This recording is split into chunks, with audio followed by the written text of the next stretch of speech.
Yeah. Well, hello. My name is Swan, and today I'm gonna play some the Stanleys Parable. Okay, we got his computer here, with a computer, in a computer, in a computer, in a computer, in a computer. Okay, that's interesting. Begin the game. This is the story of a man named Stanley. Okay, let's start. Stanley worked for a company in a big building where he was employee This is number interesting. 427. Okay. Employee number 427's This is job Stanley. was simple. Okay. He sat at his desk in room 427 It looks and he nice. pushed buttons on the keyboard. Orders came to him through a monitor on his desk, telling him like what how it's buttons like to push, clicking. how long to push them, and in Like what really. order. This is what employee 427 did every day of every month of every year. And although others might have considered it soul-winning, Stanley relished every moment that the orders came in, as though he had been made exactly for this job. Okay, so I don't know. was happy. What do you think? We're gonna do an ending. And I then don't know one if we're day, gonna something do- very peculiar happened.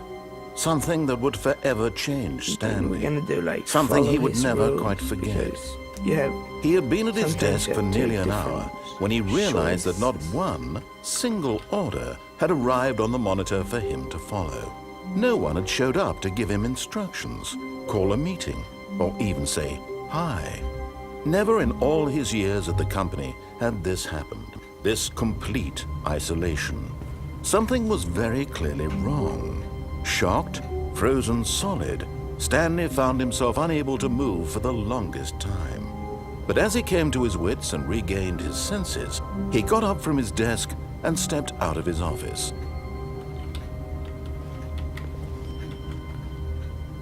Hey, what's up? Okay. Hate Mondays. Okay. Same here, bro. All of his co-workers were gone. What could it mean? Stanley decided to go to the meeting room. Perhaps he had simply missed a memo. No matter how hard Stanley looked, he couldn't find a trace of his co-workers. Damn it, I can't read it. Come on.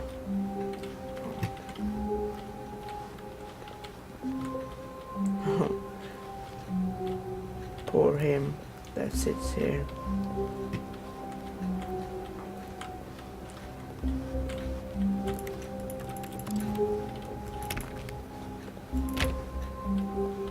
Stanley went around touching every little thing in the office, but it didn't make a single difference, nor did it advance the story in any way. What is this box? Can I find something in the box? Okay, I can't read them. I hate Mondays, me too. Who farted? It wasn't me. I promise.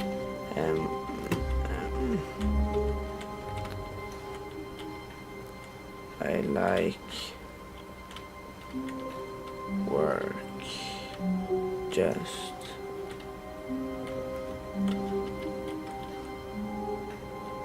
hate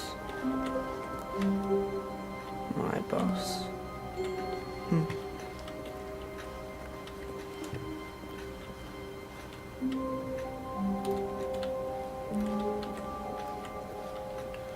What is it here? Smile, I think.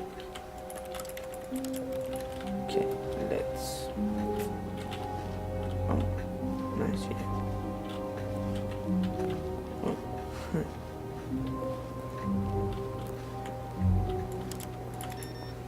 Oh my god. Be my Valentine. Okay. Who farted? I promise. Still, it wasn't me. Who farted again? I don't know. Promise.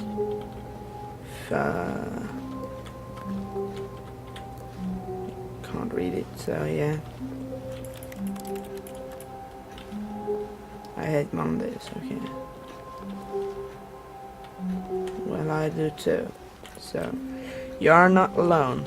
I When promise. Stanley came to a set of two open doors, he entered the door on his left. Should I go to the left or should I go to the right? Okay, I go to the right this time.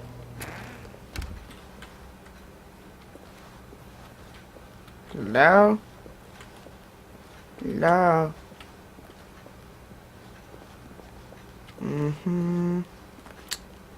Yet there was not a single person here either.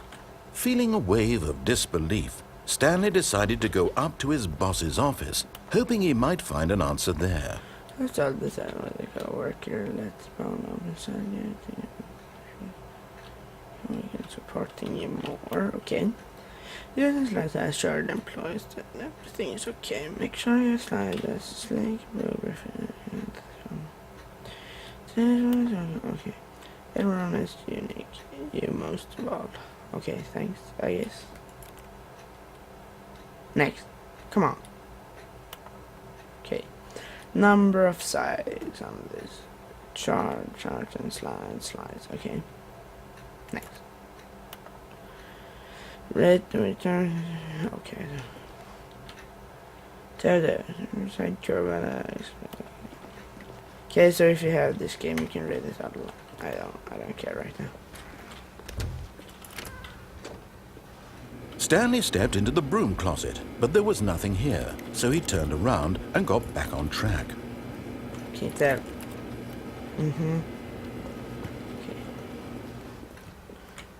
Okay.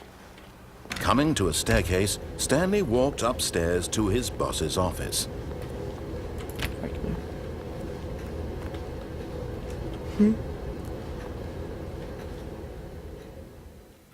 But Stanley just couldn't do it. He considered the possibility of facing his boss. Admitting he had left his post during work hours, he might be fired for that.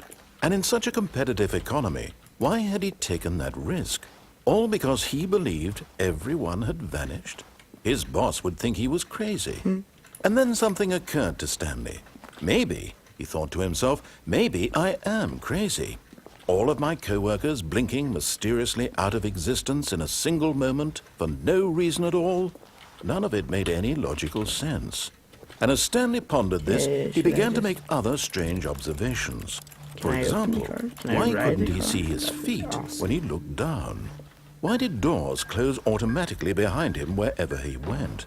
And for that matter, these rooms were starting to look pretty familiar. Were they simply repeating? No, Stanley said to himself, this is all too strange. This can't be real.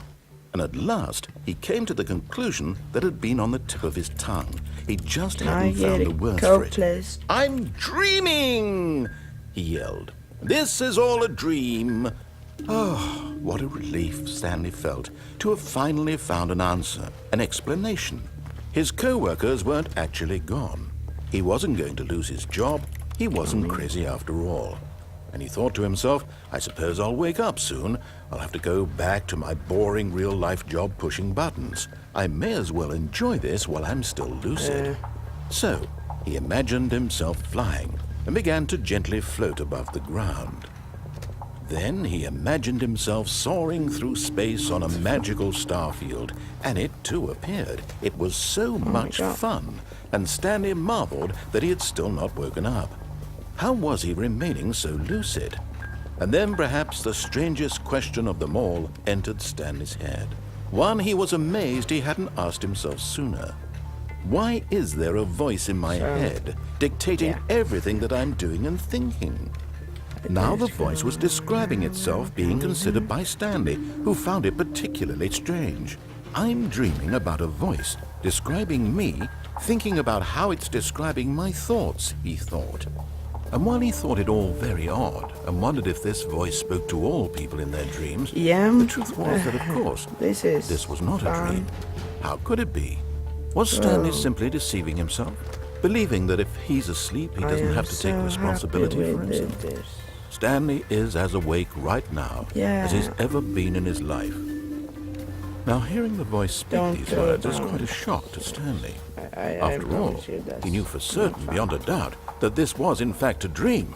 Did the voice not see him float and make the magical stars just a moment ago? How else would the voice explain all that? This voice was a part of himself too. Surely, if he could just... He would prove it. he would prove that he was in control, that this was a dream. So he closed his eyes gently, and he invited himself to wake up.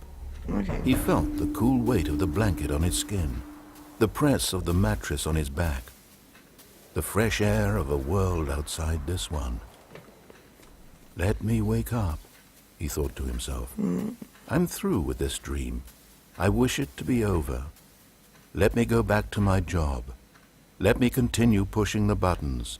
Please, it's all I want. I want my apartment, and my wife, and my job. All I want is my life exactly the way it's always been. My life is normal. I am normal. Everything will be fine. I am okay.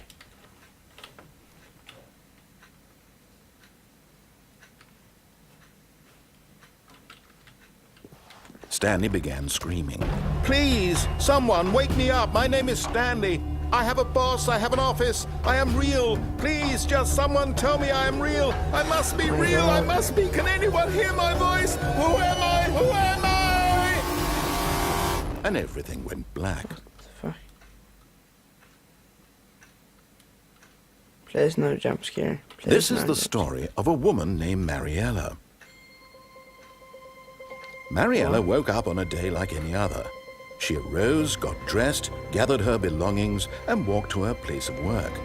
But on this particular day, her walk was interrupted by the body of a man who had stumbled through town talking and screaming to himself, and then collapsed dead on the sidewalk.